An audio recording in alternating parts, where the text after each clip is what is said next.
मालवण किनारपट्टीतील स्थानिक मच्छीमारांना बांधकामाच्या नोटिसी आलेल्या आहेत. खरं तर या नोटिशीला कुठल्याही मच्छीमारांनी भिवू नये. परंतु काही लोक राजकारण करण्यासाठीच ह्या नोटिशी पाठवत असतात. गेल्या 10 वर्षामध्ये मी स्थानिक लोकप्रतिनिधी होतो. कुठल्याही मच्छीमारांना त्यांच्या बांधकामासंदर्भात नोटीस आली नाही. आणि ह्या नोटिशी आताच कशा येतात? इथले स्थानिक नेतृत्व, स्थानिक लोकप्रतिनिधी, आमदार, पालकमंत्री करतायत काय? हा खरा तर प्रश्न आहे.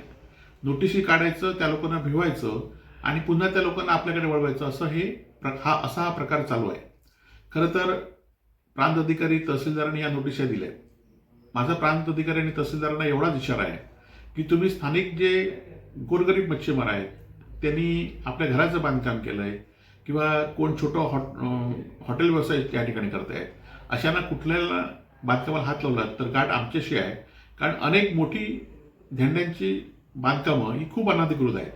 त्यांना खरं तर तुम्ही आधी पहिल्या नोटिशी द्या आणि नंतर या स्थानिक मच्छीमारांना, स्थानिक जे छोटे छोटे हॉटेल काढले त्यांना तुम्ही नोटिशी द्या.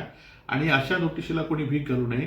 शिवसेना उद्धव बाळासाहेब ठाकरे पूर्णपणे त्यांच्या पाठीशी आहे आणि आम्ही पण पाठीशी आहोत. महसूल अधिकाऱ्यांनी आधी जी बांधकामं या जिल्ह्यामध्ये अनधिकृत आहेत त्या बांधकामांना, मोठ्या बांधकामांना नोटिसा पाठवायच्यात आणि नंतर या स्थानिक मच्छीमारांना किंवा स्थानिक हॉटेल व्यावसायिक आहेत त्यांना हात लावावं. आणि खरं तर या विभागाचे लोकप्रतिनिधी काल आमदार निलेश राणे हे खरं तर प्रांत अधिकाऱ्यांकडे गेले. आता हे प्रांत अधिकाऱ्यांकडे जाऊन ह्या नोटिशी थांबणार आहेत काय? आणि त्यामुळे तिथले आमदार निलेश राणे यांनी जे काय चौकशीचा किंवा जो काय कालचा फार्स केला तो पूर्णपणे फसवा आहे, मच्छीमारांच्या डोळ्यात झुळपे घालणार आहे.